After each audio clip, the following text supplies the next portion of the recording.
Christina, hey, Hi. congratulations, being the voice of Ladybug for all these years. This is tremendous and I have to admit, it is one of the most addicting things to watch Yay. streaming wise. I'm But so glad to hear that. let me start off with this because as the voice of Marinette and Ladybug from Miraculous Tales of the Ladybug and Cat Noir, we want to hear from you is what do you think is the secret to success of this series? The secret to this series' success, one, visually, it's so visually appealing. The characters' designs are beautiful. And also there's such a wide range of characters. I think like if you have a friend group, you can pick out who is who within Ladybug's friend group. But also there's just so much like addicting drama and angst. We get a lot of like teenage emotions, um, not just teenage emotions, but when you're 14 years old and you're feeling these things for the first time, it hits you a little bit differently. And then you also have like so many different power-ups, so many different kwamis. And it's so engaging. There's always something happening. There's never a dull moment in this world. Now, what do you love about voicing Marinette herself through this series? And how do you pull off trying to relate to a 14-year-old teenager for gosh, for more for several years? Yeah. So one thing me and Marinette have in common is we've both been playing 14 for many years. Um, uh, man, sorry, the question was what do I have in What do you common with you? what do you love about What Marinette? do I love about Marinette? Oh my gosh. She's one of those roles where not only have we been doing it for a long time, but her character arc is so broad. There are so many different aspects to her personality, even just this transition between Marinette and Ladybug. As an actor, it's such a gift, especially when she has those scenes where she is having tough emotional moments. Um, those are so like fulfilling as an actor, and not many characters get to do that in the capacity that this show has. So it's a really amazing role. And she's a very relatable character. She's a very relatable girl and somebody that you just are instantly love and are drawn to. So even I feel like I want to protect Marinette when I'm voicing her. So how did you come with the voice years ago for Marinette? For her, I'm very visually informed. So when I saw her character design, I knew right away, like for Ladybug at least, I didn't want her to be super high pitched. I wanted her to be a little more grounded. I think my voice is naturally higher than a lot of people's anyways, but I just knew that I wanted Marinette to be really kind of shy and soft spoken, and I wanted Ladybug to feel a little bit more like grounded in her power. Now, for voicing Marinette, Ladybug for so many years, what's your secret of keeping her voice consistent? Oh, sure. We have a great director, Ezra, and Ezra knows the show like as much as I know it, he knows it times however many ever actors, because that's how many times he's had to see every episode when he records. But he keeps me make sure that I'm still sounding the same. But it's also very important, I think, just with anything, just vocal health is very important. I've been a career voice actor most of my life. So a lot of the fun things that a lot of people do, like smoking, drinking, I can't do. I don't want to because I want to keep sounding like my characters, you know? So I got to take good care of my vocal health for sure. Wow, I never thought about the voice actors have to stop these temptations, out of real Oh, life. for sure. Yeah, yeah. I think it's kind of like working out, and also just keeping your voice.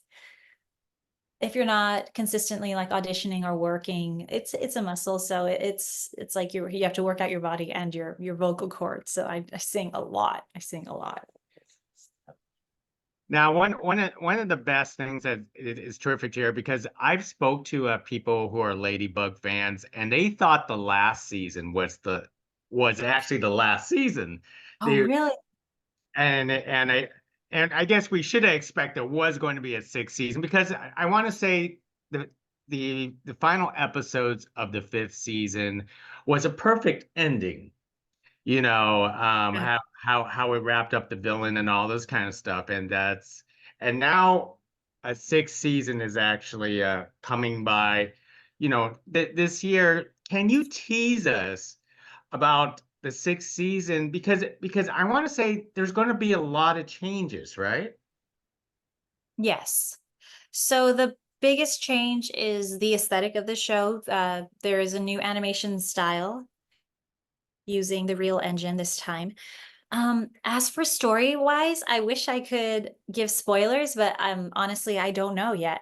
I've been scheduled to record in the future, but I haven't asked. I don't want to know what's going to happen. I'm excited to get in the booth and watch it happen in real time. So, but the official Miraculous Instagram account is going to be releasing all the information first. So I think everybody should be glued to that Instagram page for spoilers and teasers and everything. Well, then let's ask you this. Yeah. How much love do you have for the evolution of these young teens through the years? I mean, Yeah. they've been changing quite a bit, and it almost seems like we've been watching them grow up. Yeah, it's really great to see Marinette. I think for me, the biggest shift I've seen is her relationship with Adrien, uh the main boy. She was so shy she couldn't even speak to him, and now they're in a full-on relationship. Um, and that's been really interesting to play. But I think for Marinette, uh, there's been so many things have happened to her that we've got to see her work through. Um, yeah, it's been crazy to watch how much the characters have grown throughout the years. Well, one of the best things is how can you say, the relationship between Marinette and Adrian, or you could say Ladybug and Cat Noir. I almost feels like they're two different types of relationships. But inquiring minds want to know, Yeah. is the show still going to be the same? Because technically, Marinette and Adrian are together. Yes. Um, I Well, don't what do know if you the think? show, What do you think? what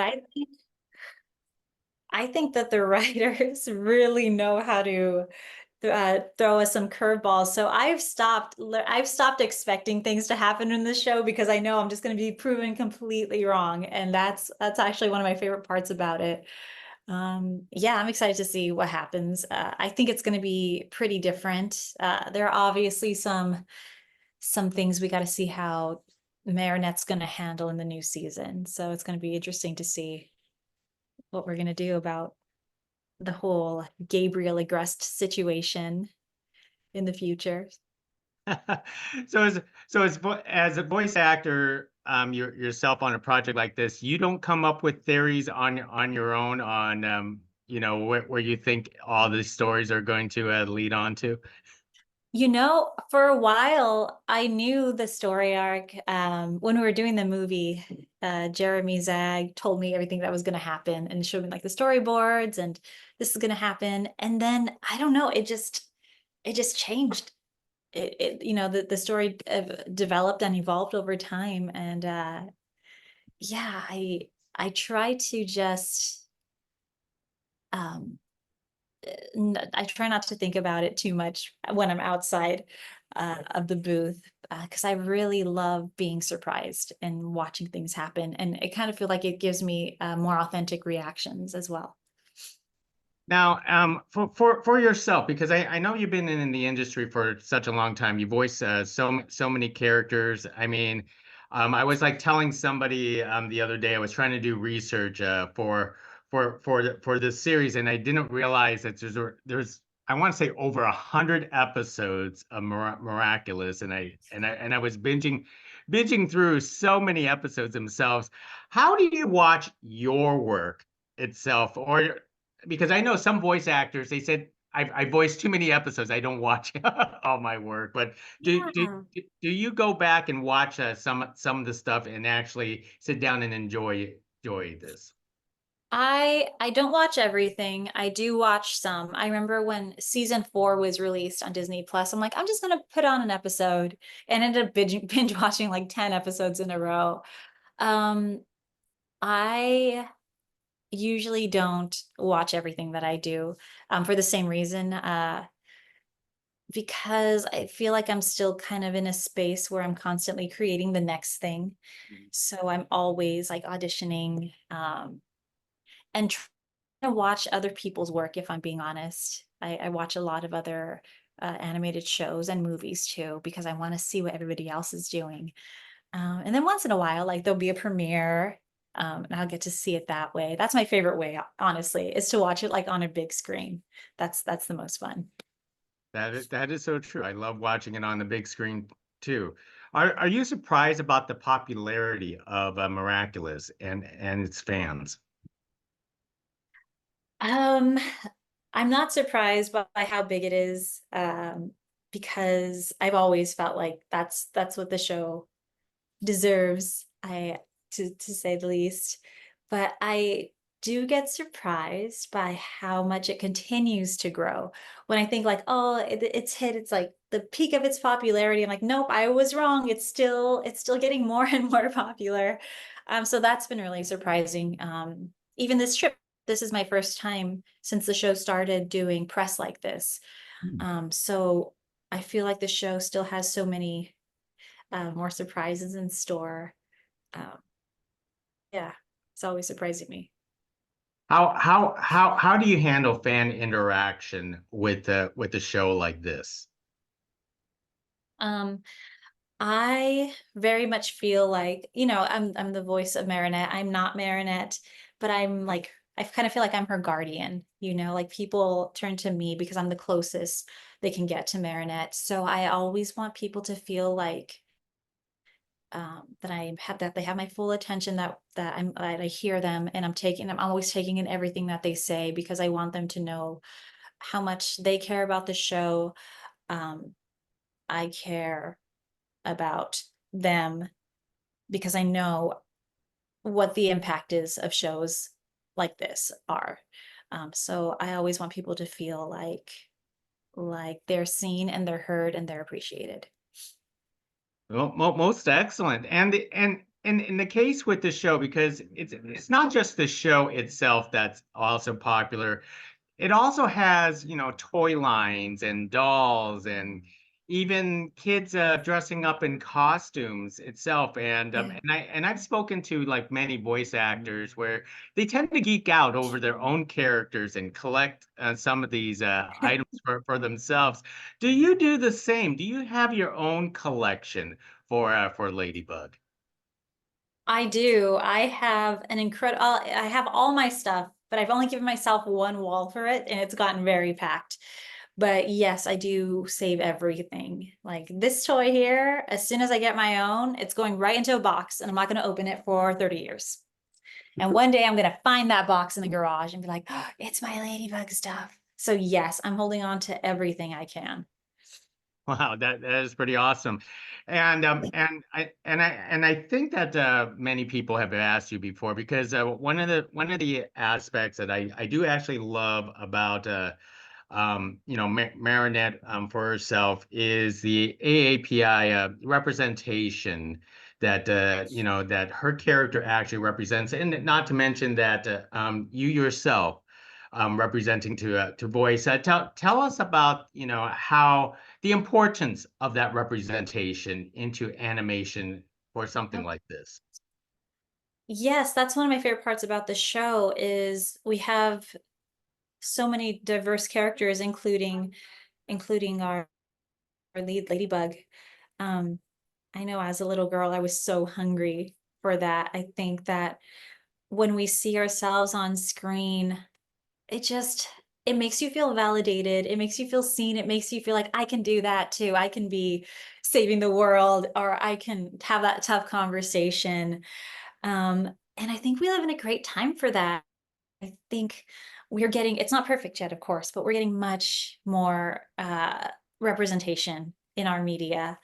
Um, and I think as somebody who grew up with animation, it feels really great to be one of the people now that people are like, oh, Cristina Vee, she's like me. She did this. It's not lost on me. It feels like a responsibility that I'm very happy to have. You are a very certain role model for our community, and that is for certain. And before I forget to ask, do you have a favorite villain on this series? Ooh, I can't say chat noir, Blanc, the Mhm. white cat noir, that one. My French pronunciation's so bad, but I love when Cat Noir gets akumatized. I love Shadybug and Claw Noir. They are the coolest. And my favorite, like, OG villain is Volpina. She's just such a great character to like be angry at. I know I have my own theories about Volpina for season 6 For because season 6. yeah I feel not to spoil anything for fans, but I feel like she's going to have a much bigger role. I feel But like she Christina, let me wrap it up with one more question because you have such an extensive career in voice acting, and I know sometimes voice acting can be a lonely career job in the booth. What are some of the items you bring inside the booth for yourself? Do you bring Oh my anything? goodness. I do. Uh, it's just all like spiritual items. I have like my rocks, my crystals, and every year I go to the temple in Little Tokyo for New Year's, and I get my fortune. And then of course it's not the best fortune, so I buy the little omikuji. Money, luck, career success, always every year. Most excellent. Well, A Christina, blanket, always a blanket. Thank you. that is much appreciated. Christina, thank you very much for speaking to us about Miraculous Tales of the Ladybug and Cat Noir. A lot of fans are looking forward to more materials, and thank you for answering a lot of some of my silly questions here and there. Hopefully, some of them didn't come out to left field and right field, but I try to do everything. Great. Thank you so much. Thank That was you. so much fun.